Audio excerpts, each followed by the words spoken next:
Au avut loc, cred, 5 sau 6 runde de discuții. S-a discutat pe o agendă din circa 10 puncte. În mare parte lucruri legate de regulile de formare a alianței, prioritățile legislative, textul acordului, modelul pe care mergem în așa fel încât să avem o temelie, o bază a viitoarei guvernări. Crezi că viitoarea alianță va fi constituită până la Revelion? Există un asemenea obiectiv, să reușim până la sărbători, până de Crăciun, până respectiv de Revelion, să avem lucrurile rezolvate, dar depinde de consensul la care trebuie să ajungem privind modelul pe care îl vom urma. Noi propunem modelul european, modelul care să asigure funcționarea nu doar a acestei alianțe, dar și a viitoarelor posibile alianțe după 2018, adică pe tot ceea ce înseamnă guvernare în stil și la standarde europene în Republica Moldova, nu doar acum, dar și în viitor. În procente, cam cât coaliția de guvernare s-a format, deci s-a stabilit formarea ei? Putem vorbi doar despre formarea majorității parlamentare, lucru care s-a anunțat.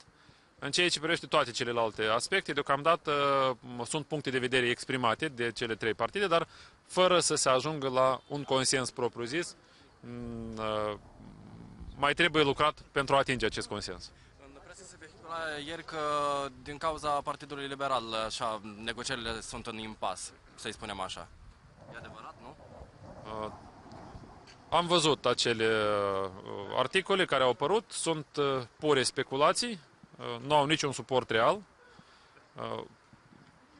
Până când nu se acceptă, nu se convine modelul de guvernare, noi propunem modelul european, de exemplu, dar până nu se convine modelul de guvernare, nu se poate discuta despre repartizări de funcții și altceva.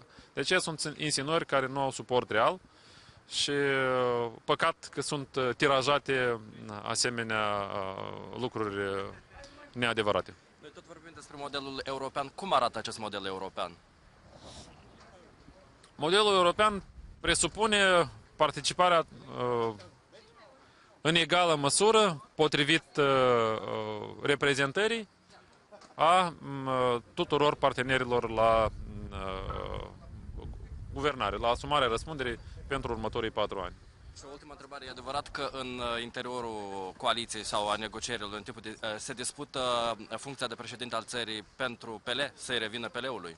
Repet încă o dată, cât nu s-a convenit asupra modelului de guvernare, nu se poate repartiza nicio funcție. Prin urmare, nu s-a discutat despre repartizarea niciunei funcții în favoarea niciunuia dintre participanți și doar în momentul în care se acceptă un model, o regulă de lucru, abia atunci se poate vorbi despre